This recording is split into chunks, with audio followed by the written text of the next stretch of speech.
Hello and welcome to Newsbreak at 7. I'm Gadar. If anyone had any doubts over whether movie theatres can actually drag mass audience out of their homes in the OTT era, well, last weekend was a decisive answer. Rajinikanth and Chiranjeevi starrers in the south, Sunny Deol and Akshay Kumar starrers in the north have made theatres across India come alive, along with, of course, Barbie and Oppenheimer.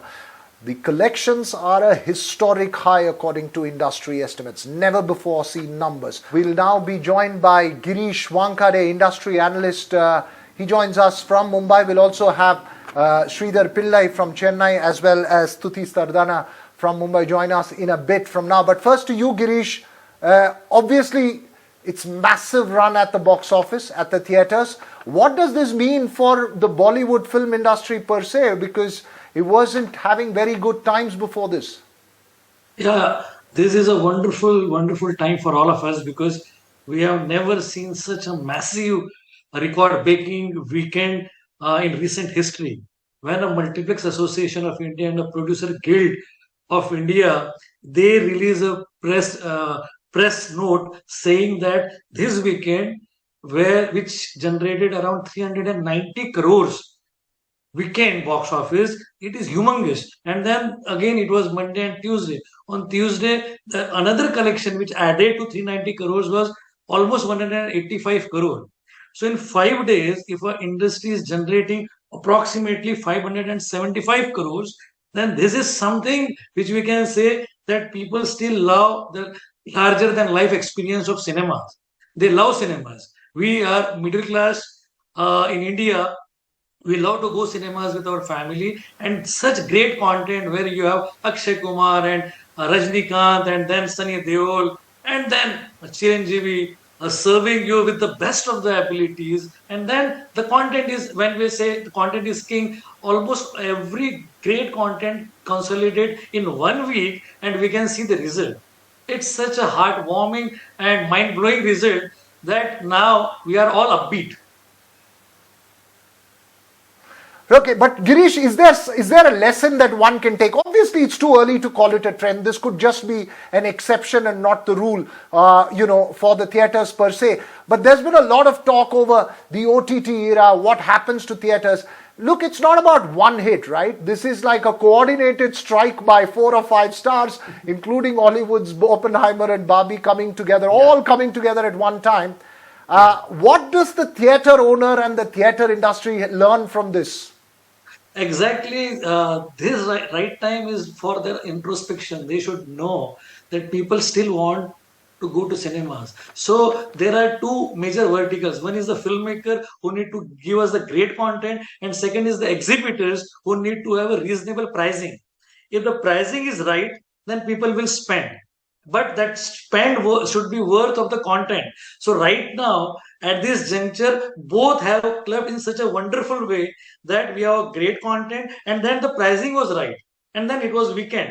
So such thing happens, and what we learn as an exhibitor, we learn that of course there will be always an audience which will love to come to cinemas, and we need to keep on serving it. So the coming week is again Dream Girl 2. Then we have Jawan. Right. So we have a wonderful slate. And most importantly, when a film works, it's not only Hindi film works, but as you said, Barbie and Oppenheimer and the Fast and Furious and every English film and then Marathi film by Bharipan, that also worked. As a good South Indian, Girish, I must say that Rajnikant's Hukum seems to have worked not just for himself but for everybody. Sridhar Pillai also joins us now from Chennai. Sridhar, really, we were just discussing about how it's not just about one star, right? Look, a Rajni film, great it is for the industry. But the fact that so many films all working together at the box office, from a southern point of view, what does this mean for the industry and perhaps to the one and only superstar of Tamil cinema?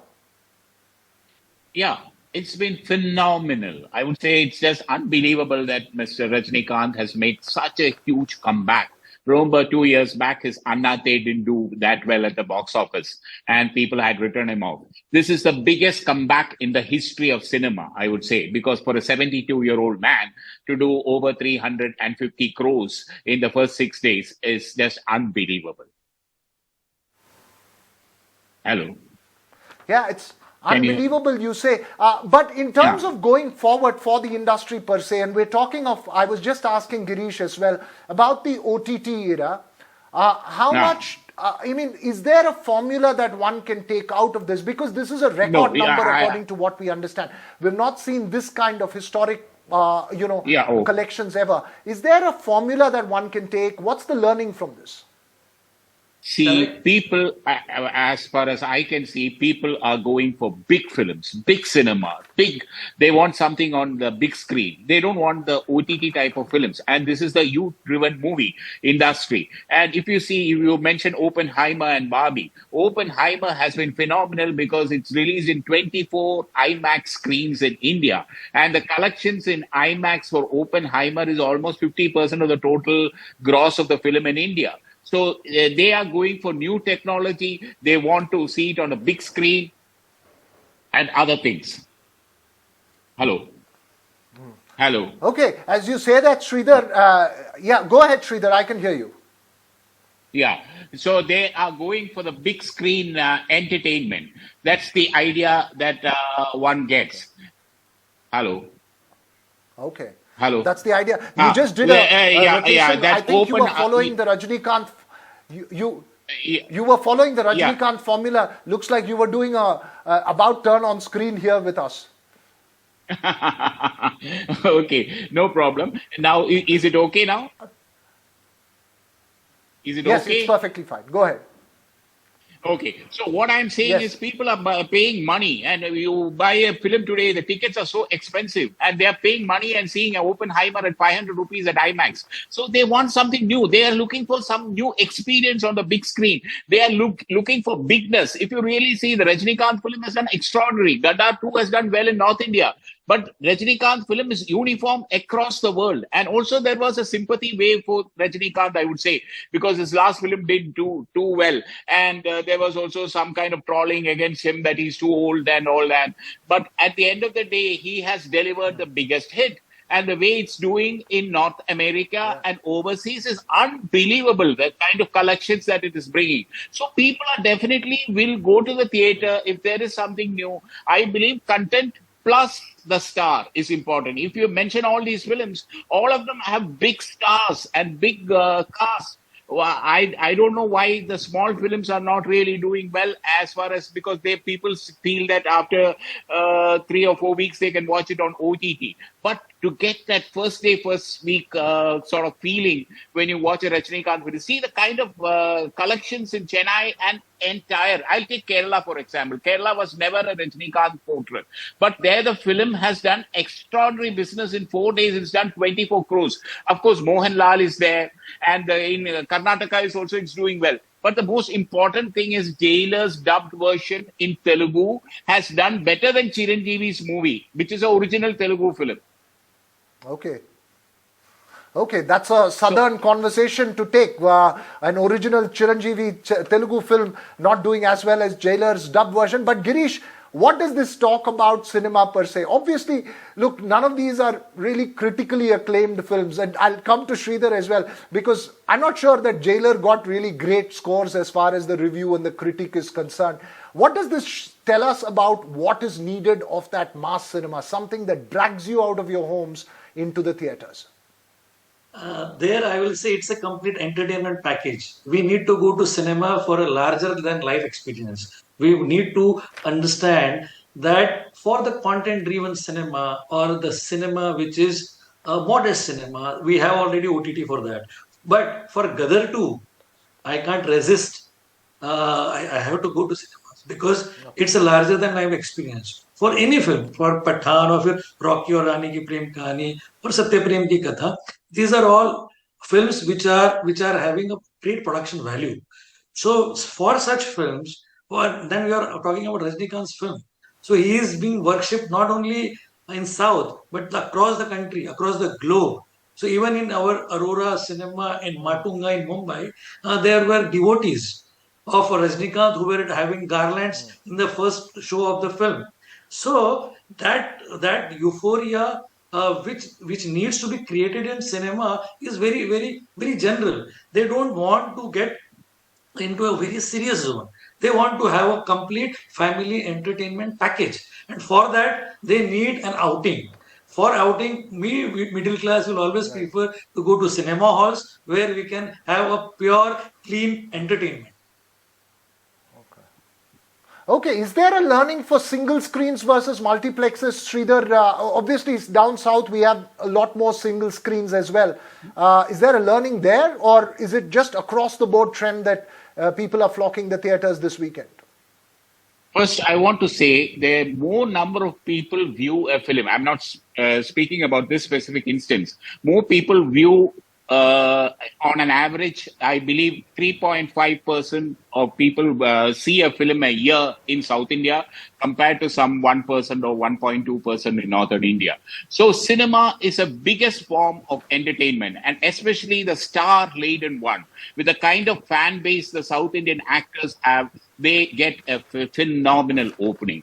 And today, South India has more number of single screens, especially in the state of Andhra and Tamil Nadu, than rest of India put together. So single screens' biggest earner has been always the formula-driven, larger-than-life, mass South Indian hero films. They want to do their Palabhishekam and other things. They want to do that big fan following, because the roots of the big fan, the big cinema roots, have always been from politics, and cinema are, wedded in South, as you know, right from MGR days. And then NTR came. So they are worshipped here, the heroes. So they get a phenomenal opening. I'm talking about the big guys. And even today, what has happened in South India, in Tamil Nadu, for example, is that single screens have become now multiple screens. One or two screens added, they have become 2 or 3 screens. But they keep that single screen are meant for celebrations, not the multiplexes. Celebration means a huge celebration. So there's a fan base to watch a movie like Kashi Theatre in Chennai, where people flock to see a big hero movie. So each area, each town will have a single screen you associate with a big hero film. So this has helped the trade.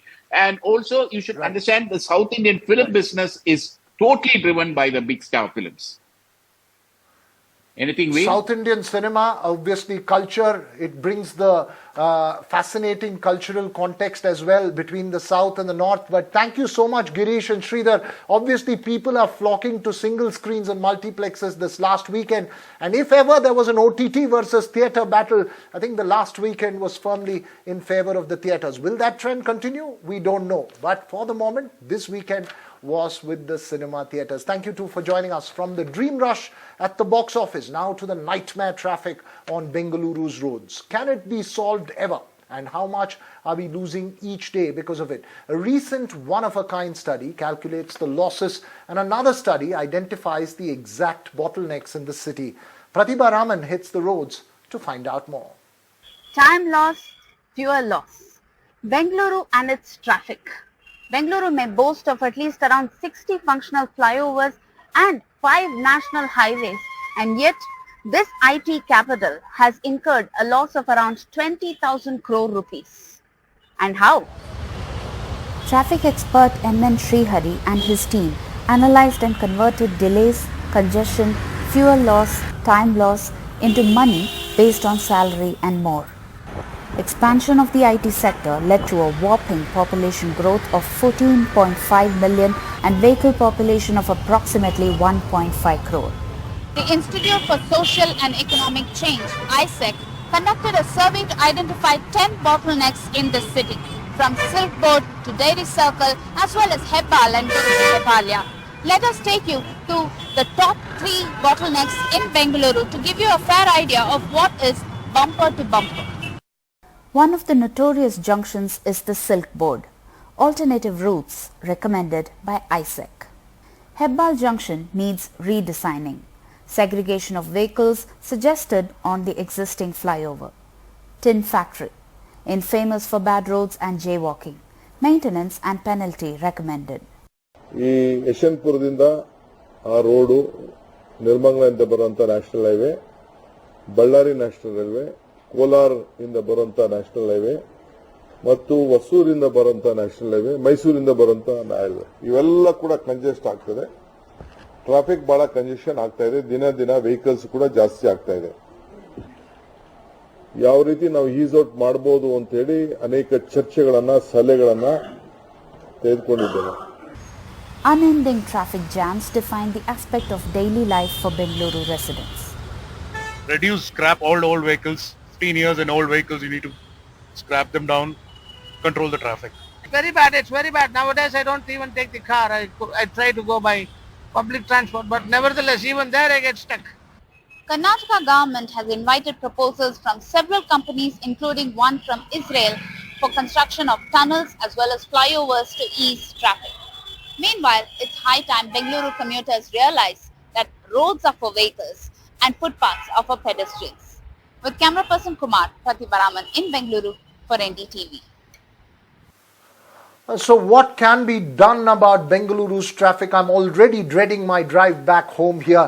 Joining us now, C.V. Muralidhara, Chief Traffic Warden of Bengaluru. Sir, thank you so much for talking to us.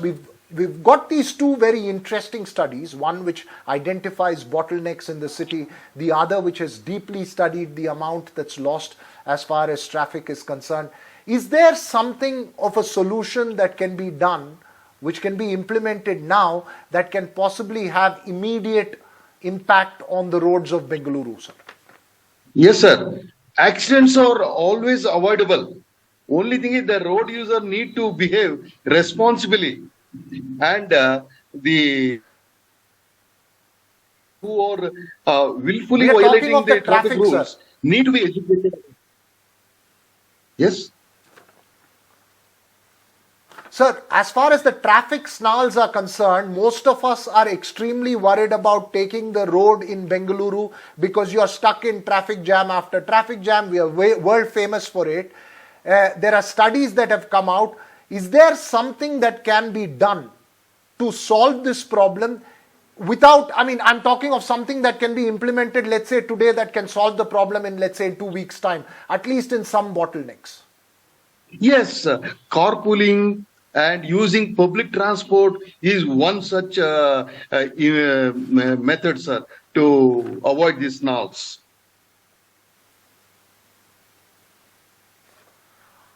But in terms of solutions, obviously all these things are cultural, systemic changes that will have to come over a period of time, sir. Is there something fundamentally wrong? For instance, road quality is an issue. In some places, it is purely lack of discipline in terms of following traffic. What is the biggest challenge you face as a traffic warden in Bengaluru? Yes, sir. The most important thing is the willful violators. Already they are aware of traffic rules and the result of not following that, but still they are hell-bent on willful violation. That is the main problem, sir. And so if you are saying that if people follow rules, yes, you are saying if people follow rules, you think the traffic will ease out faster? Definitely, sir, definitely. And we need to educate the road users right from the school days, which the traffic warden organization is doing, conducting awareness program in schools and colleges and also to corporates. And we, from the family, the safety begins from home. And the family has to import values in their wards and the kind of spirituality, so that causing harm or loss to other road users is a sin. If this is realized and understood, I think to some extent accidents or the fatality can be reduced. Okay. Which is the worst traffic jam you have ever come across in Bengaluru, and which is the one junction that you dread the most as the warden of as the chief traffic warden? Which is the one junction in Bengaluru that you dread the most, sir? I have not experienced so much, but what I received the information is Silk Road Junction and other places, which I am. That can be solved, not a big problem. Only thing is how can you solve? What is your solution for the Silk Road Junction problem, sir? It's one of the worst traffic nightmares in the city. What is the one solution for that junction specifically? Sir, we need to start our day, plan our schedule properly, leave a bit early, and reach the destination safely without harming others, sir. Okay. I wonder why Bengaluru is worse than every other city, sir. Is it only because of the number of vehicles, or is there some other reason to it? Sir, we need to concentrate on education, sir. That is awareness. Right from the beginning, we need to give awareness. Then imparting values and spirituality in people's mind. Then physical fitness, both permanent as well as temporary, like fatigue, sleeplessness, and fever, sickness, and all that. And then psychologically, see, fits, fights, failures, defeats in their personal life also causes a lot of accidents and problems on the road. Then we need to all right, you're talking of accidents. Yeah. You're talking of accidents and problems on the road, sir. We are stuck in traffic is a major problem that we are discussing for the moment. But thank you so much. Thank you so much for talking to us. I hope you will go back now into managing the traffic of the city. It's a nightmare for the residents of the city. As you say, there needs to be a cultural change, following lane discipline, following certain rules, and being calm and patient on the road could help ease the traffic congestion in the city. Thank you so much, Mr. Muralidhara, for joining us here on this broadcast. That's all we have time for on this show. The news continues here on NDTV. Thanks for watching.